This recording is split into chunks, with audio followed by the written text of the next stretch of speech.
Jesus Christ. Sorry, everybody. I had my mute on.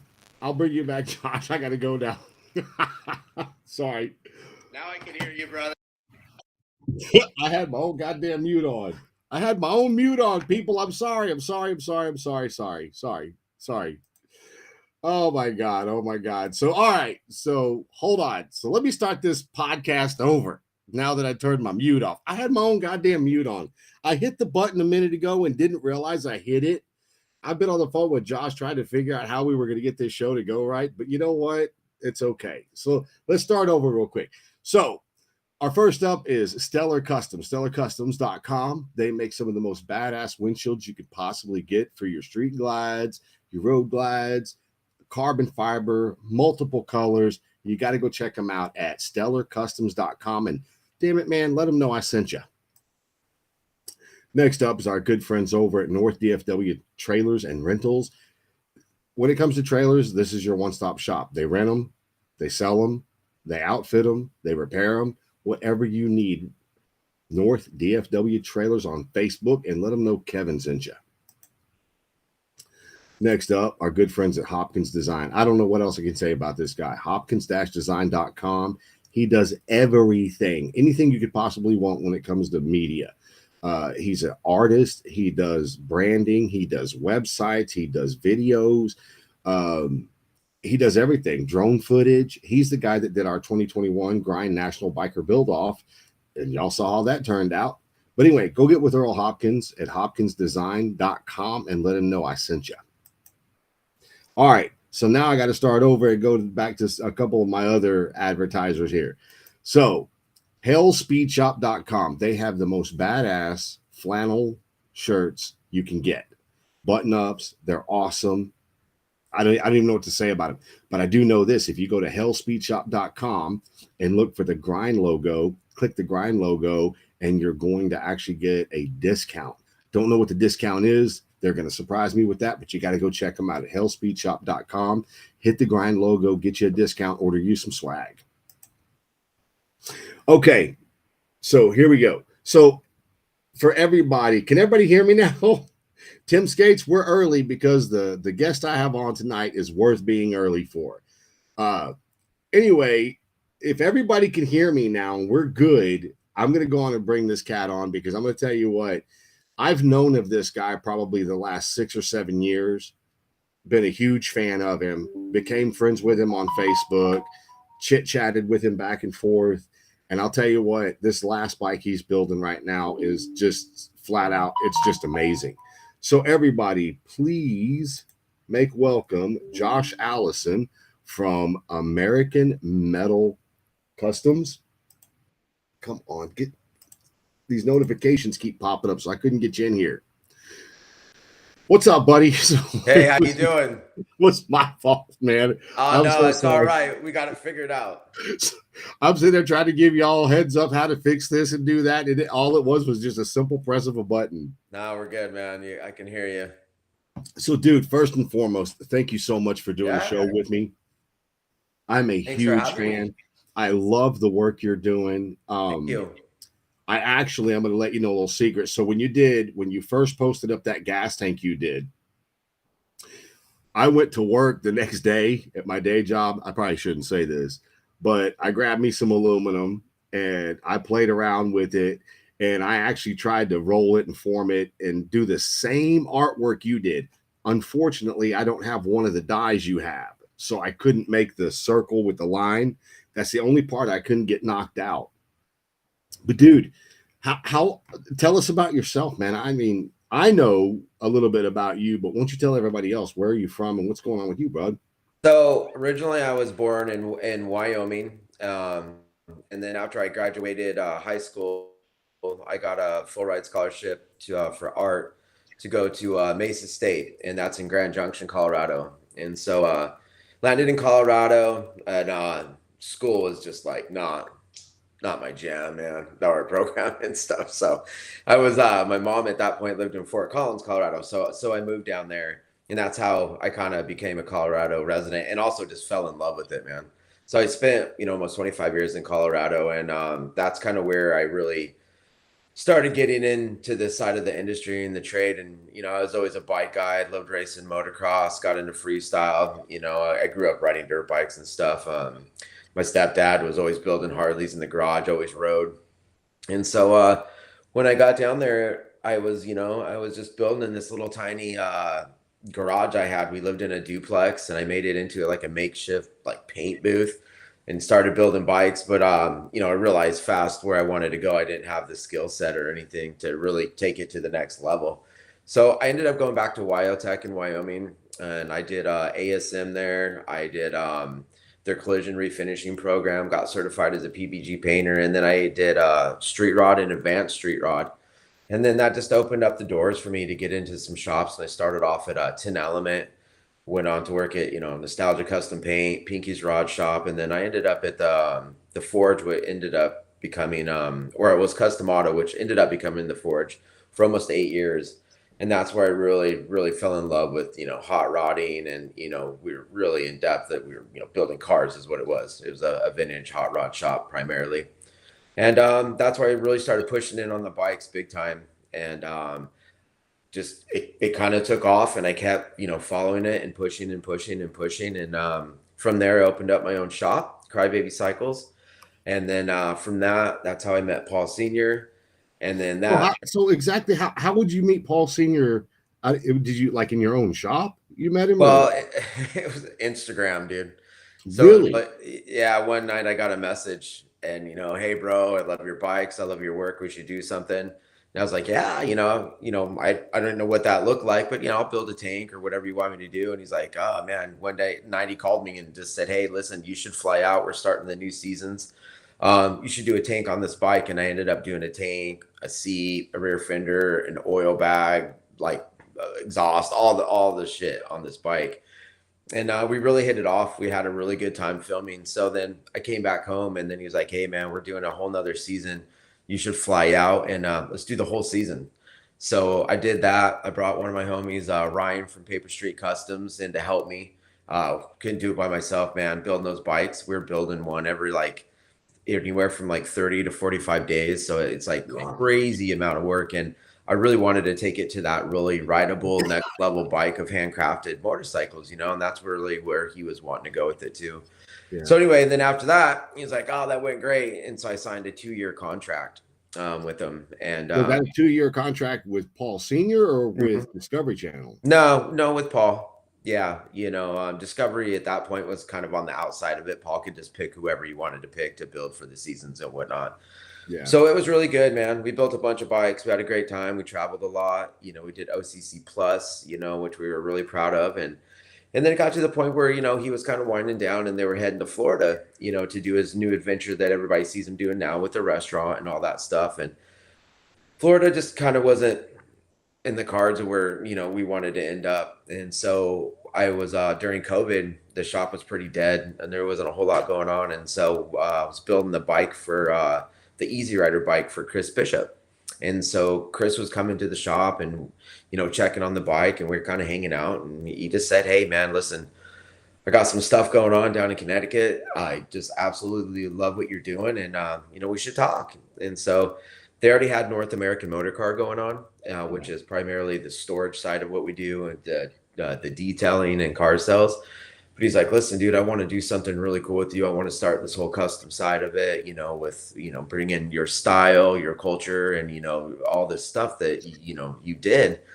And we should do something. So American Metal was born. And then through that, the whiskey was born. And that's the whole custom side of what we do at the shop. So it's been a crazy ass long journey in my life, man. And, every door has to open to get to that next step and the next phase and shows. And, I've always been obsessed with, bikes, and I love building and I love fabricating. So I just kept pushing and pushing, and it took me to Connecticut, which I never thought in a million years I would ever live in Connecticut. Really? So I have a question for you, Yeah. because there's guys like me. I've never been taught how to do anything that I do. Mhm. I see something and I want to figure out how to do that. Yeah. I've reached out to Jesse James so many times, Yeah. and you can't, and it's not his fault. So I'm not bashing Jesse at all. but you can't get next to Jesse to sit down and have a conversation of Yeah. equal minds. Yeah. So, like with you, do you offer classes? Because you and I have some, we like a lot of the same people. Mm-hmm. Like you were talking about the Sosas. Oh, I love Christian Sosa is like my favorite builder, dude. Yeah, he's amazing.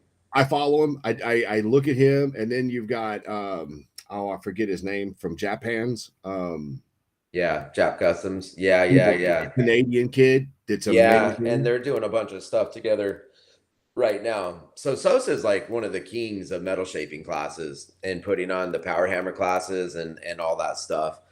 I've never really had a really good like space to do that with.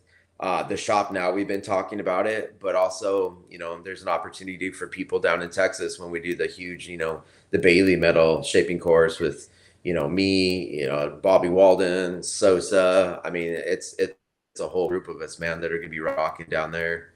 And then after that, where the shop is now set up, I'm gonna start trying to run them locally here. Well, I Yeah. know that stuff like that, and I'm going to tell you right ahead, I'm selfish. Whatever I can get from you, I'm going to get from you because Yeah, I want to but pick that's how stuff we up all are. from a Yeah. lot of people. Anyway, so but I think it's really cool when guys like you that actually you have a skill set. You've put years into it.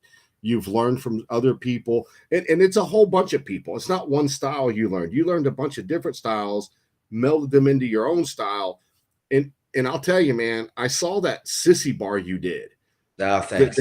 the concept in your head, because everybody makes sissy bars. Everybody can bend Yeah. a piece of metal. Yeah, I But the love way sissy you bars. made that sissy bar, man, I had to look at it a couple of times because I It's was like, wait a trippy. minute, hold Yeah. on. So this is a two-piece sissy bar. It's not a single piece. Uh-uh. But if you look at it at certain angles, it looks like it's one piece. Yeah, the How do you get idea. inspiration for that?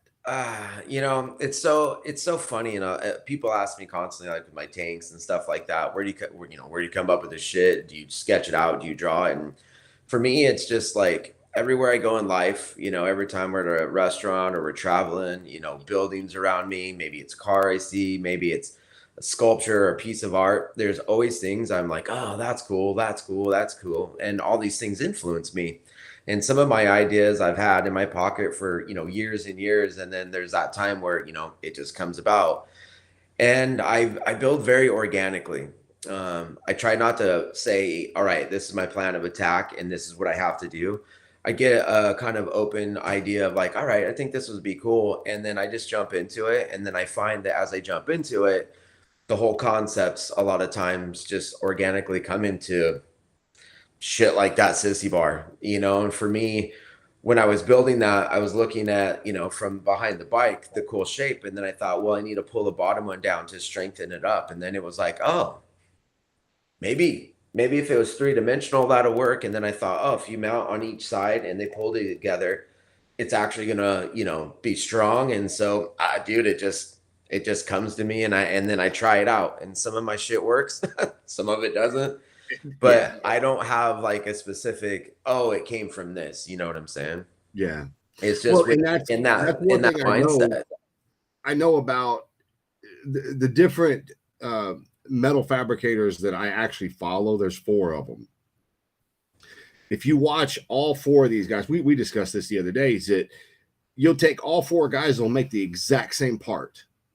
But all four parts, the way that they get to that finished part are all different. Yeah. Um, and it's crazy because, like at my day job, and now at home, English wheels, plenishing hammers, shrinker stretchers, bead rollers. Yeah. And I'm starting to find out a lot, like with shrinkers and stretchers, they're good for like window trims and stuff like that. Yeah. But when you're doing a tank, it's so it's for me, it's Yeah. much easier to actually just pound the metal with a rubber mallet or a hammer, a wooden mallet or a Teflon mallet, and shrink it and do all that stuff by hand. And I don't know if it's the fact that I'm just hitting the metal and I'm moving it, but when I use a shrinker, I don't like the way that it ultimately pulls it together. So Do for you me, ever do I shit like have that? like I have no patience. So when I start like building my gas tanks, for me, it's like, I mean, I jump into it. I'm like a crackhead and it's like go time. So for me, the shrinker stretcher, especially the shrinker, I really enjoy it because I can pull things around super fast. Like when I'm making a rear fender, primarily all the metal work I do, it's off of the mallet, roughing it in. It's the English wheel planishing hammer, and the reason why I love the planishing hammer is because it goes fast. I can get there quicker. The English will a lot of times I'll use for the final smoothing out, but then I mean I love the shrinker, man, and I got the thumbnail shrinker on the new power hammer, and so like I said, the faster I can make something move, the happier I am because I can just get there quicker. But Yeah. I've heard a lot of guys say that they don't love them, or guys will over shrink and it'll start tearing the metal and stuff like that. So it's just about knowing your tool and how to use it to the maximum efficiency of that tool. And like I said, for me, it's about speed.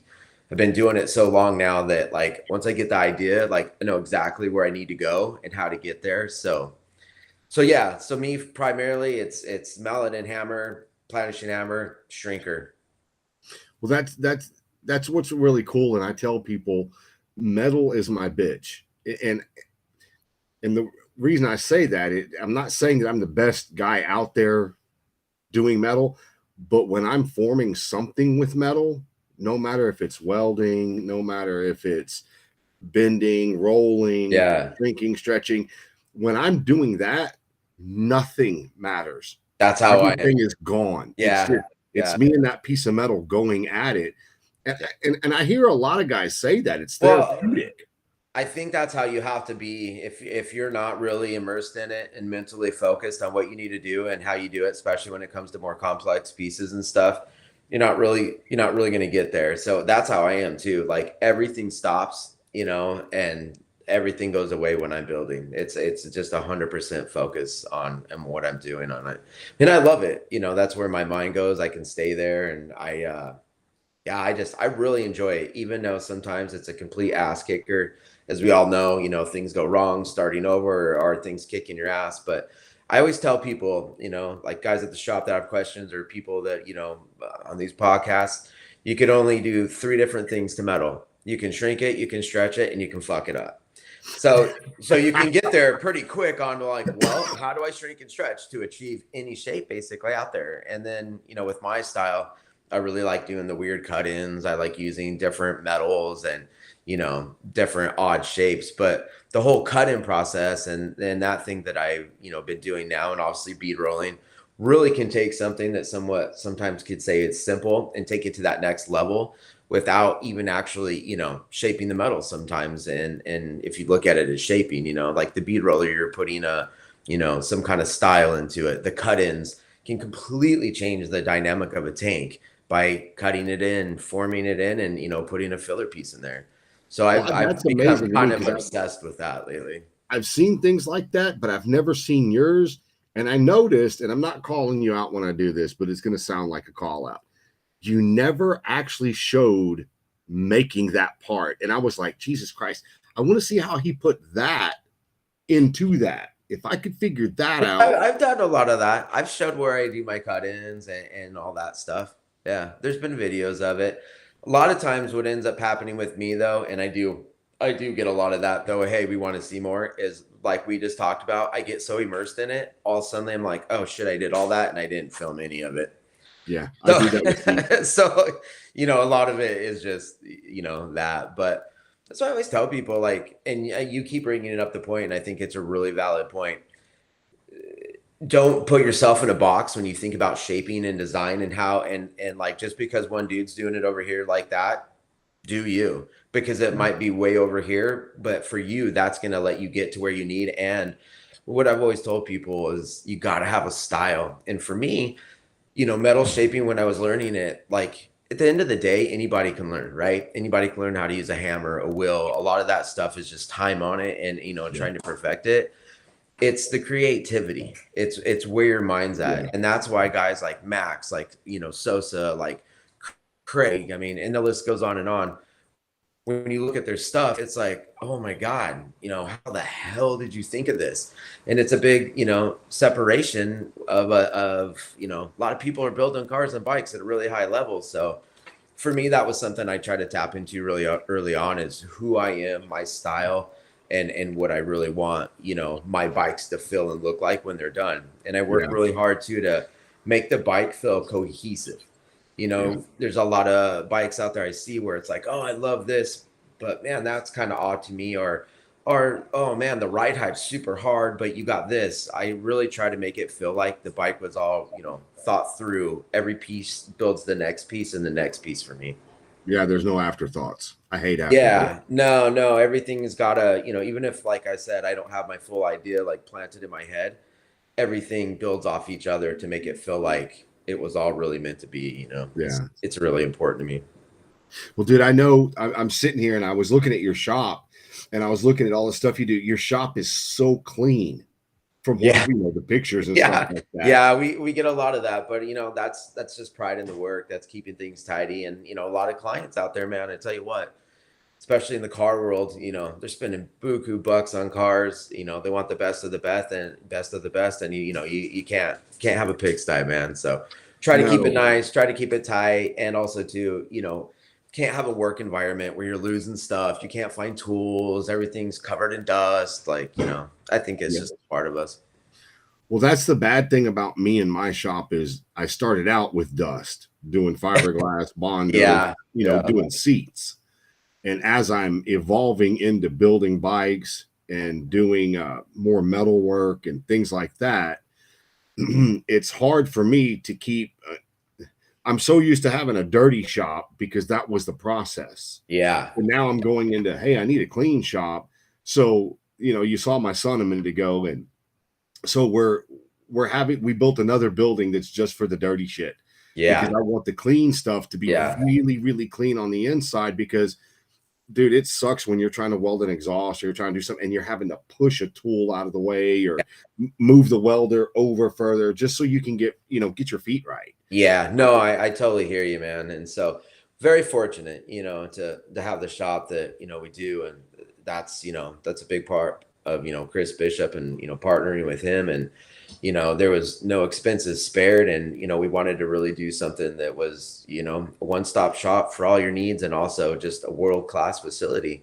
Yeah. We've all been doing this a long time, and at the level that we're at, like I said, there's just expectations need to be met, and expectations are set of what we do. Well, that's funny you say that, the expectations. In business, customers expect something. Yeah. Oh God. Yeah. We expect to be paid for what we're doing. Yeah. So there's a mutual expectation like you want this part, I want to be paid for that part. Yeah. And sometimes they don't line up. Yeah. And then you end up with a customer like, oh man, can you do it for cheaper? No, I cannot do it for cheaper because if you want me to do it for cheaper, that's not going to have the quality because in my head, I'll be like, dude, I'm worth more. You made me discount this. You have no respect for me. Yeah. I mean, I kind of live in a world, and we all do at the shop with our clients too, of it's pretty cut and dry.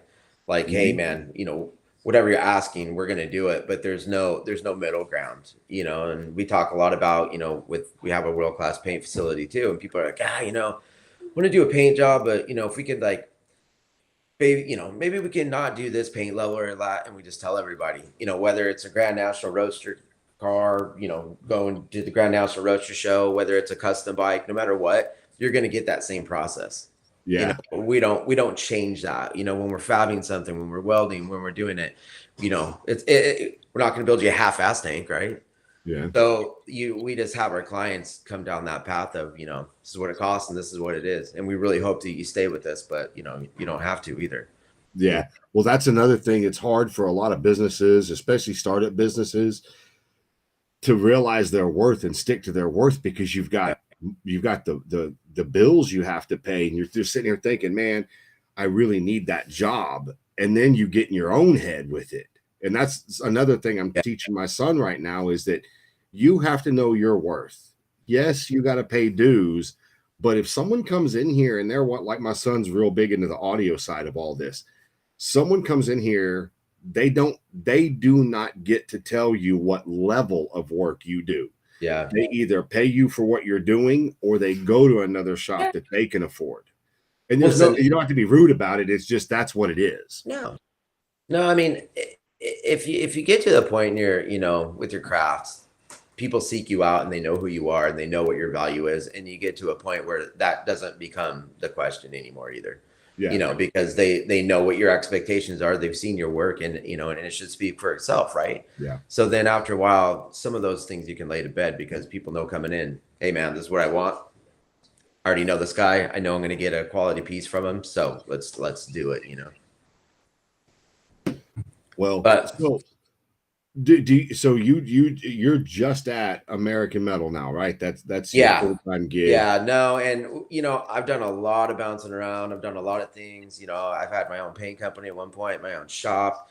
We've moved. And like at this point, man, like this is it, highly invested, partnered up. This is it. Like we're seeing this to the end. I'm gonna turn 43 in July. And so it's like American Metal, this is it, man. And we got We're a lot of retiring exciting here. stuff coming down the pipe, on top of all the stuff we're about ready to pull the trigger with on the whiskey. So really excited, and this is going to be another big year of a lot of cool shit, hopefully, man.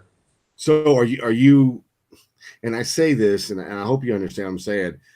Are you going more towards the celebrity side of what you're doing and using your name to bring in the clients and stuff like that? Because that's one of the things that killed Jesse James, and he'll tell you he got so good at what he did, he never got to do it again. Yeah, for me, there's definitely no celebrity there. Well, Even there is. So you got it. You it even if doesn't. it's that 10%, there you are a celebrity to a degree because you were on the TV shows. You were in that public eye. And I tell these fucking builders this all the time, not you, but all the builders I'm dealing with.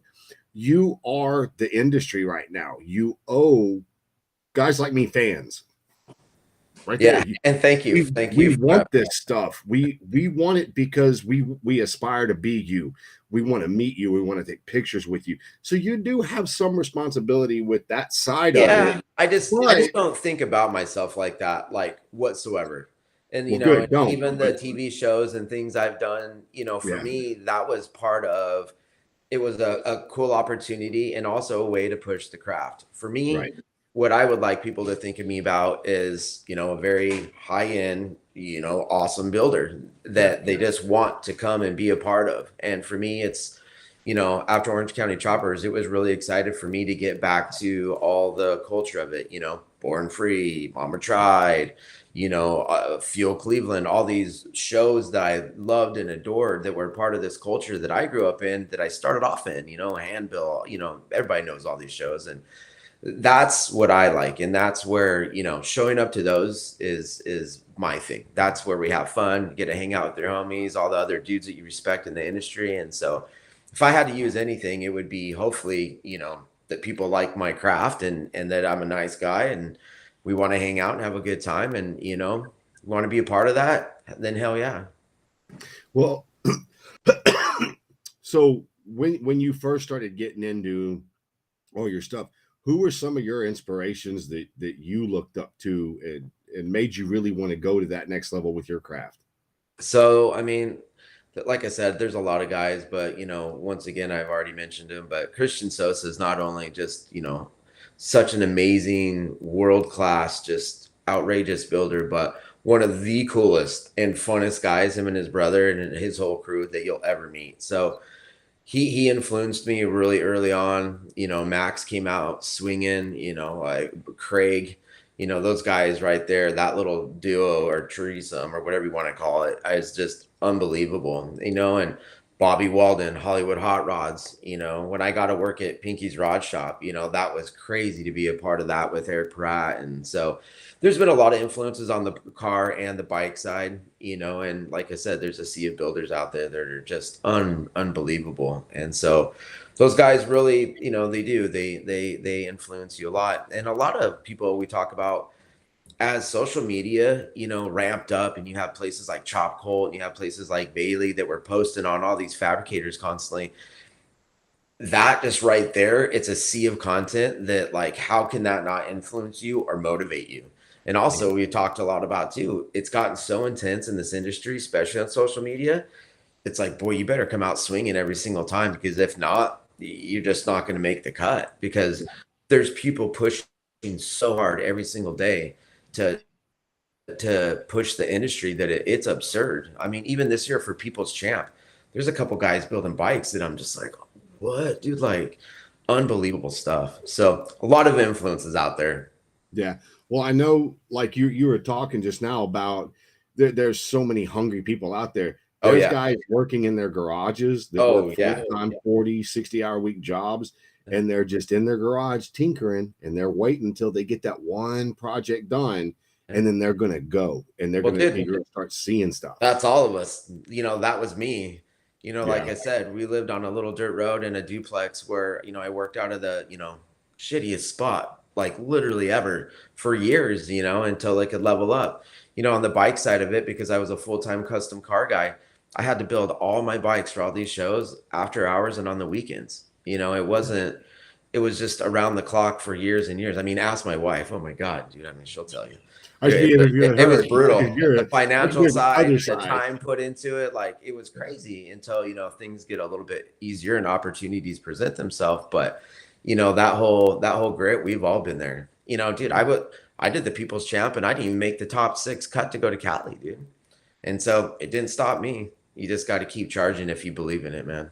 Yeah. Well, I know it's another thing, and I've also said it, and I won't even back down from saying it. This generation of builders, the popular builders right now, Yeah. um, and I'm saying it with baggers, because in baggers, it's a bunch of parts that you can put together, but it's still a creative thing. You still Yeah. have to be creative. You still have to How do you think separate outside the yourself? box. Huh? Yeah, it's still the same thing. How do you separate yourself? Yeah. Well, Yeah. but you take these builders nowadays, and they're not making gas tanks. They're not customizing frames. They're not doing real metal work like Brendan Thompson. Yeah. Brendan's amazing. And he did a bagger a couple of years ago that when you look at the bagger, you're not seeing a custom big wheel bagger Yeah. until you walk up on it, and you realize it's got a 30-inch front wheel, all custom handmade metal tanks, side covers, bags, fenders. It's all metal, Yeah. but it looks factory on that bike. Yeah. It's all oh God, what's the word I'm looking for? It's all symmetrical. It all flows very well together, but it's metal. And Yeah. you just don't see that in the bagger world right now. Yeah, and I don't follow that industry, unfortunately, very much. It's just not, the path that I went down and stuff. But I mean, I know that's a huge industry, and I know that that's always getting pushed super hard. And then, some of the other dudes that I love, like, look at, Hawk from Vintage Technologies. Look at CT Newman, dude.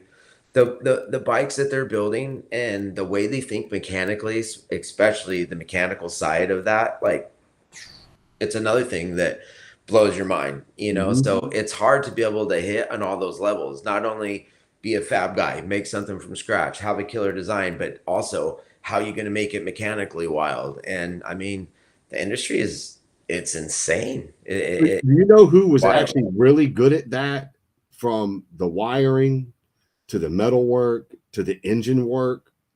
Aaron Green was very good at doing that. Yeah. That and he's one of those guys that he's so laid back and so cool and easy to talk to. And you ask him, like, dude, why would you put a blower on a motorcycle? I don't know, because I can. Well, I mean, that's what I was saying. I mean, if you look at Craig, if you look at Max, if you look at CT Newman, even like Hawk and all these dudes, I mean, what they're doing on the mechanical side of it, especially guys like Max and Craig, I mean, they got superchargers on like vintage crazy ass motors that are all chain driven and all this stuff. Like, I can't even figure out half the time how it even functions right. Yeah. Because there's so much going on. I mean, CT Newman on that last bike he did, I mean, that was a completely scratch made motor, on top of it with the supercharger and all this other shit. So it's just like, man, making trannies narrow and all this crazy linkage and stuff. It's pretty wild. And it's really exciting. You have Um, to have a pretty big skill set to do stuff like you got that. That's machining, and yeah, I gotta be smart. Yeah. that's It's no crazy. joke. And then it's all gotta work. Yeah, That's the biggest thing about all this shit is it's actually gotta function. And yeah. so when you tie that all together, and that's one of the things I push really hard on everything that I build is like no matter how it looks, no matter how wild it is, or even on this bike with two carbs and open rockers and stuff, it's got to go down the road. It's got to ride. You got to be able to ride it. Rideability is a big factor for me. And all the bikes that I've ever built, tried to do a lot of videos and content of just you can go rip on them, man. Even if they're a show bike and you don't want to, you can. It's really important. But that's Well, what makes it. That's what separates the men from the boys on that, especially with guys like CT Newman and stuff. I mean, unbelievable engineering, yeah. unbelievable. Well, that's the thing is I've always had that fight in my head is how can you spend so much money on something to have it sit in a corner? If I'm going to use my money, yeah, I spent a lot of money on it, but I'm going to go play with it now. Yeah. And if I damage it, I know it's going to cost me, but why Yeah. would you ever want to spend that much money to have something so cool made that you didn't want to use and enjoy? Hard, man. It's So, it's just so much work, and I don't know. But yeah, writing, I mean, if you look back at it and a lot of people have asked me and all this, why do you do it? Ultimately, the reason why I do bikes and it's because I've always loved bikes. And why is that? Because I always liked to ride. It yeah, was always the riding before all of it, that was the enjoyment, as being a kid and growing up with two wheels, whether it was BMX, motocross, whether it's getting my first, road bike to start riding on the street. It was always that love of riding that drove the passion. yeah. So I have a question. What color are you going with on this new bike you just built? Oh, it's actually really it's kind of hard to explain. So the idea of this bike is it wanted it to be very bougie and very I don't even know what the word is for it. Like everything's gonna be chrome polished, but I wanted the paint to feel like an old uh porcelain teacup that I saw. And this teacup was this beautiful crack, like white, and it had cracks all over it and it had these really beautiful chrome rings and gold Mhm. trim. And so once again, that teacup that I saw years ago kind of inspired the look of this and how we're going to do the paint. So the paint is going to have this really cool gold undertone, and then it's going to have this off-white with a pearl on it, and then this kind of crack effect on it, and then gold leaving. So like that gas tank that's got all that awesome metalwork, it's going to be painted. Yeah, and it wasn't easy, dude, because this is probably one of the hardest tanks I've ever built. It totally kicked my ass in a lot of ways. Two, it's hard. It's hard. And me, I'm a raw bike guy. Almost I went for like 7 years with just building bikes that were raw. We even did a bunch of them at Orange County Choppers to show off the metalwork and stuff. But there's a time and place where you have to, you got to switch it up. You got to show different sides of you. And I just feel like going into Born Free this year, it'd be fun to do something just really elegant, really pretty, and maybe something that didn't, people didn't expect from me quite. Well, I know I went back and just looked at your pictures and looked at all the different styles of bikes, which I say they're different styles, but to me, I'm not I'm not privy to the different motors, and I'm not very knowledgeable of what's this or what's that. So when I look at your bikes, I just assume they're all bobbers, but Yeah. they are all very unique bobbers to me. Yeah, thank you. Like, Well, there's always a tone of I'm always done in mixed metals. I've been a raw guy, even if I do my vintage, finishes on them. A lot of those were just like patina finishes. There's always a style that I try to carry through. People call me, like whether it's steampunk, I think it's more Art Deco, but I really lean towards that old 40s and 50s, especially with the cars and how cars were built back then and buildings and stuff. But I always try to keep that through, even though it might be a whole different motor, a whole different bike, and it's your style, right? yeah. So tell me, you were telling me about the motor in this current bike, and I don't want to get into pricing on everything you do, but I do want to know what was so special about this motor that you just put in this bike. Well, for one, I everybody that knows me, I love knuckleheads. Such a unique motor.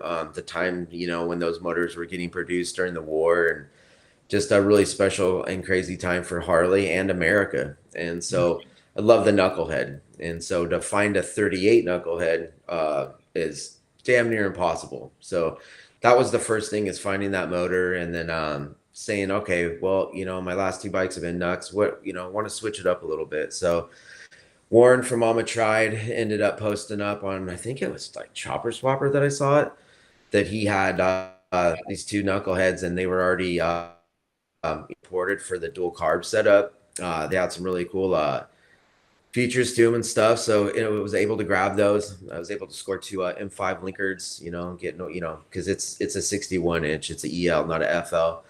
So, toning down the carbs since they're single, and then, getting kind of wild with it, doing some open rockers. And then, figuring out like this oil system on it. It's been a thing, man, trying to make it all work. Cause once again, it's got to work. You got to get those carbs synced up together. You got to get the fuel system right.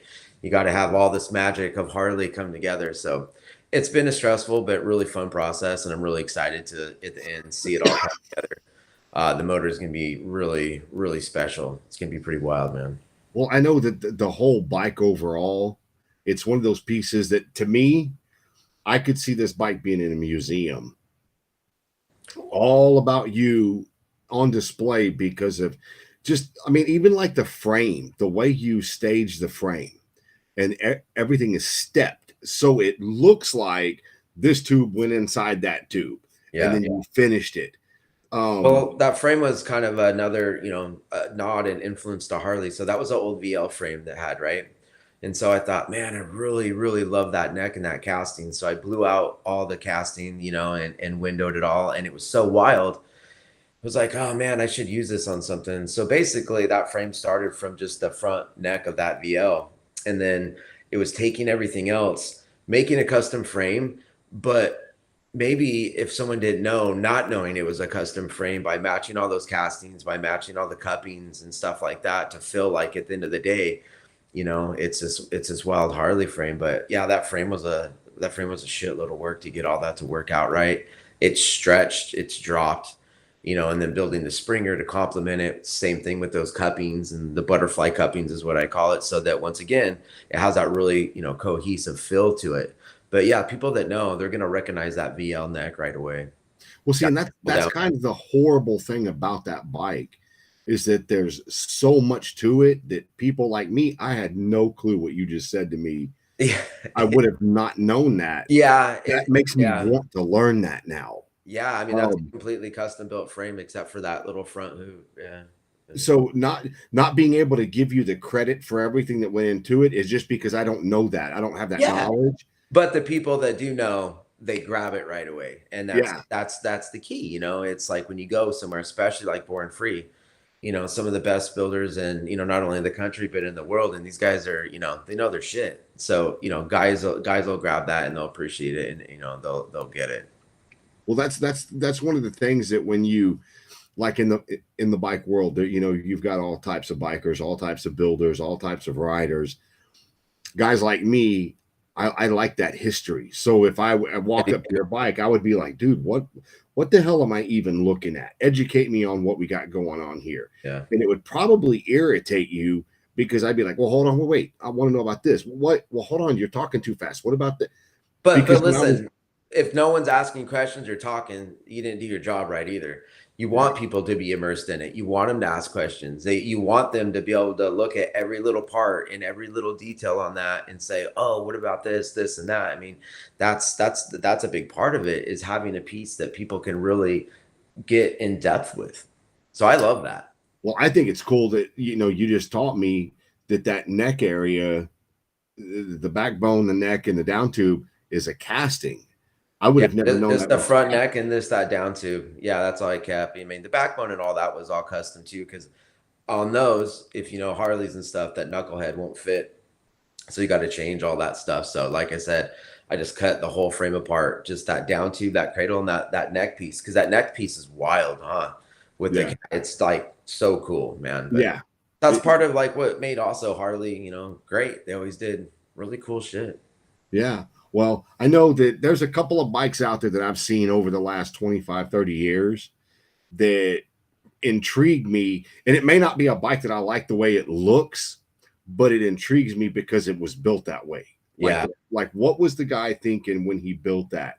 Just Yeah. like when Jesse did, I don't even know where he got the bike from, but it was just this crazy sweeping bike, and he did it in Austin, because he lives there now, and Yeah. he had the original builder's son came in, and I could not care for that bike to save my life. It's just not something I like. Yeah. But knowing the history behind it, Yeah. hearing Jesse talk more about the history, why he's doing this, why he's doing that, that's the intriguing part to me. And you Yeah. ultimately end up losing, you lose people's attention. But what you end up getting is the cream of the crop, the very top, the people that are actually really interested in what you're doing. Like me, I'm going to go back and look at your bike in a totally different way now because now I know a little bit more about it. Yeah. I mean, looking back on Instagram, like I said, I post a lot on the process and stuff, and that's one of the first jig pictures is the beginning of that frame, and then everybody telling me how the neck's gonna break and it's gonna all this shit. So it's great. So Well, there's funny things about bikes, and I work in a chemical plant as a welder and a fabricator during the day. okay. So there's certain things that I do every day that a lot of people are like, well, why are you doing it that way? And I Yeah. tell them, well, if you know what force is, and you Yeah. know what gravity is, and you know what push and pull is, then you know where the stress area is on Yeah. this. And just like bikes, it makes me laugh sometimes when people do certain things because I'm like, you do realize there's no force on that single piece of metal, right? That's It's just aesthetics, it's right? definitely understanding that, yeah, where things are gonna go, where vibrations are gonna go, where to strengthen something, where you can take away from something. But Yeah, it's fun. I like it, and pushing the limits is part of it too for me. yeah. So it's always fun to do stuff that's like different, and it might look fragile, but at the end of the day, it's gonna be okay, and it's gonna ride great. But I think So that's part of just the experience too of doing it, and understanding and knowing, what limitations are. so where you sit now with building, do you think you're at the point where it's, and I don't want this to sound bad, where it's more about the artwork, or do you think it's more about, hey, I want to get on this thing and beat the hell out of it? See, once again, and it's got to be both to me, and that's where my whole build and destroy little tag I've been using for forever is. I think you can do both, and I think this bike to me is going to be the epitome of it. It's going to be, like I said, this super bougie looking crazy wild bike, but at the end of the day, it's gonna freaking function and ride great and be a blast. And once again, I'm gonna prove that to everybody when it's ripping down the road with me on it. We're gonna Right do a on. whole content piece on it and stuff too. So That's awesome. I feel like you can do both, definitely. Well, I know you can do both, but I know that there's a struggle inside your head. And I was about to say that. I bet if I asked your wife, how often does he talk in his sleep? I guarantee you this lady's saying at least twice a week. Well, one of the things a lot of people don't know about me is I sleep like shit. I'm just it's not my forte. Primarily because a lot of times I'm staring at the ceiling thinking about all this crap around the clock, or I wake up and my head starts going, and a lot of my ideas come to me at like 3 in the morning. Yeah. And I've always been a late night guy. Like, when I used to burn the candle at both ends, I loved being out in the garage and 1 and 2 in the morning. Like, to me, it never affected me, man. Like, I could clear my head, I could get into the zone, and really, as it got later, sometimes I could really get into it. So I know yeah, you find your that's groove. part of it. Yeah. I know you find your groove when you start doing something and Yeah. you hit that perfect spot. And I know you know what I'm talking about, Yeah. where you literally your tunnel vision comes down to the size of an ink pen. Yeah, you're And just you're in so the zone. focused on it, Yeah. you literally lose track of time, eating, sleeping. I Yeah. mean, to Yeah. some people, even bathing, because you're so focused on that. Yeah, I, like I at the get it. shop and stuff, I don't take lunch breaks. I don't, I primarily, I'll have some coffee and stuff like that, or maybe a snack, but I don't stop for lunch breaks. I don't, for me, sitting down for an hour and eating something like doesn't, I'm like, I want to go. I got all the shit I need to do. So But you also, something tells me, just because of previous conversations, you're pretty organized with your time also, though, because with the wife and the kids and yeah, I your have to be. I schedules. have a lot going on. One, the shop is like, I mean, we have three different businesses basically in one that we're trying to run. So the shop's crazy on a multitude of factors, not only like, with the bike I'm doing and stuff like that and all the pressure I have on that and my time frame, but all the clients that we have in there, all the cars that are getting built, all the things that we're pushing for. My son's immersed in soccer, my wife's career, just the personal life side of it too. So I mean, it literally it doesn't stop, and that's why I appreciate you doing this for everybody out there watching. Why we did it 2 hours earlier is because you know 10 o'clock for me is like I don't want it to happen, dude. Yeah, it's tough, man. Well, dude, I told you having you on the show is the kind of people I want to have on the show where you Well, can thank get you. in, you I can re- dig I in, really you can. appreciate it, man.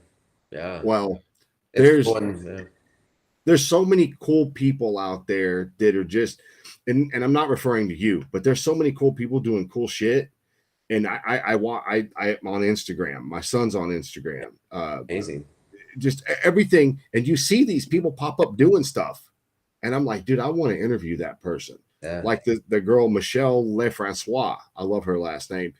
She's a painter, yeah, but dude, in the last 2.5 years, she has evolved into such a badass great. because she's doing hot rods, she's doing metal work, she's doing painting, and she's getting into motorcycle painting. I mean, she's really good, but she's only like 26 or 27 years old, and she's Wild, man. beautiful on top of that. But Yeah. it's her mind frame that no, I'm not just going to be a painter. I'm going full force. I'm learning everything I can freaking learn. And dude, now her schedule book is so booked, it's not even funny. I'm not saying because of me. I'm just saying because she has that drive and that discipline to make it happen.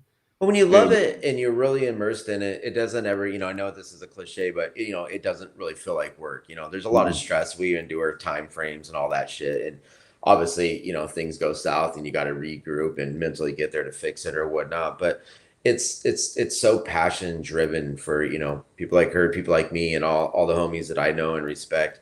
It's because you absolutely love it. And when you're immersed in it like that, you're willing to put in the time, the work, the sacrifice, and work around the clock. And the biggest thing that we all have to deal with is, time frames. Time frames are the toughest part about this stuff. And, like with Born Free, it is what it is, man. So you just go and literally till the bike's done. yeah, And then the reward is going to the shows. You get to blow off steam, you get to see all your boys, you get to have fun, you get to meet all these interesting people. I mean, that's a big takeaway of getting something done. You get to relax, you get to breathe, you get to go show it. But it's we have a great time at these shows, man. yeah, It's so much fun. yeah. Well, dude, I'll tell you, I'm a huge fan. I mean, no matter where our friendship goes, I'm always going to be a fan. Well, thank you, man. I And you're really very, appreciate that, man. very inspiring to me. And I hope that you're inspiring to other people, which I'm positive you are. But I know to me, Hope dude, so. I'm watching you like a hawk. I'm literally watching you like a hawk because I just, like you said, you're walking down the street, you can draw inspiration from so many things. Yeah. I'm looking at what you're doing because there's so many things I don't do yet that I want to, like your gas tank. I don't want to copy your gas tank and say, look, I did it too. I want to copy your gas tank to say, hey, now I know how to do that part. Yeah. You know It's what I'm saying? I tell everybody too, there's obviously a sense of, you brought it up earlier. I've got to build with some amazing people. I mean, some of the best fabricators in the industry, and I've learned so much from so many people that you take in. But ultimately, at the end of the day, everybody can tell you everything. You got to get your hands dirty. And Yeah, that's you what I have tell to get them everybody ready. all day, man. It's about putting the time in and the work. That's Yeah, plain and simple, because the more you go and you work, the more you grow and you learn from your mistakes. You learn how you need to work and what, good for you and not good. And so that's what I tell everybody, man. Just like, dude, 90% of the battle is just go do it. Go work. yeah. Well, Yeah. dude, an hour has gone by. I could sit here and literally talk to you all night, but I Yeah, it know goes by your fast, man. schedule. But dude, anytime you ever want to come on here, shoot me a message. We'll bring you on. We can bring you on for Well, thank five you. minutes or a whole nother hour, whatever you want. You're part of the grind family now. Well, thank you. I really appreciate it. It's an honor. And once again, everybody, check us out on American Metal Customs on Instagram, Facebook, AmericanMetalCustoms.com. My personal Instagram is Joshua8787, and all the crazy shit we're doing. It's going to be on those channels. And like I said, we got a big year coming up. Born Free's right around the corner. We're doing Lost Highway next weekend. Syracuse Nationals. Like we got a ton of shit going on in the next 3 months. So I was gonna say, are you gonna have time to work? it's just around the clock. Like I said, man, you Yeah. figure out a way, and it takes a team. You know, we Yeah. got a great shop and a great crew, and everybody's very passionate. And So how many of y'all are over there? Just out of curiosity. so I mean, like I said, there's different sectors. There's North American Motor Car, there's the whiskey company, and then there's American Metal Customs. But in the shop, we have three people that run the interior. Brian Lynn, that's his wife, and then Carlos, the other custom interior stuff. Um, on the mechanical side right now, we just have Chris. He's our lead mechanic. He's great. He's doing all this car shit, and man, he deals with all kinds of different projects every day. um I got me in the shop. I'm doing the Born Free bike. We got Colton in there. We got Chopper Matt. He does a lot of our vintage stuff. He's putting together like this old panhead and stuff, helping me out on my knuckle motor. We got Ralph, we got Dave, we got Jason and Kevin in the body and shop and fab. And so we have a lot of different projects going on, man. So it takes a team to get them all done, especially on the cars, dude. The cars take a long time. Oh yeah. They're no joke, especially at the level we're building them at. So Yeah. great crew, a lot of knowledge, and we have a good time every day, man. It's a lot of fun. I bet it is, man. I'd love to get up there sometime and meet you guys in person. But anyway, Yeah. dude, it's late. I know you need to get to where you got to get, but I want to say thank you again for coming on here. Thank you, man. I really enjoyed appreciate it. It's an honor. Okay. Thank you. Thank you, bud. We'll go have a good night, man. We'll talk with you later. Yeah. You too. Thanks. All right, buddy. Bye. Well, there you go, guys. Another one of the kick-ass interviews, man. I love that dude. He's so good at what he does. You got to go check him out. Uncle Bruno has probably put all of the links into the comment section, so go check him out. American Metal Customs, like I said, on Instagram, Facebook, AmericanMetalCustoms.com. They got some cool swag, man. I know I got me some. I got a key ring, I got a hat. But you guys go check them out. And whatever you do, go over to the Grind YouTube channel. Please subscribe and please get the notifications and leave comments over there too. Anyway, share the videos up. You know what to do. You guys go have a kick-ass Thursday night.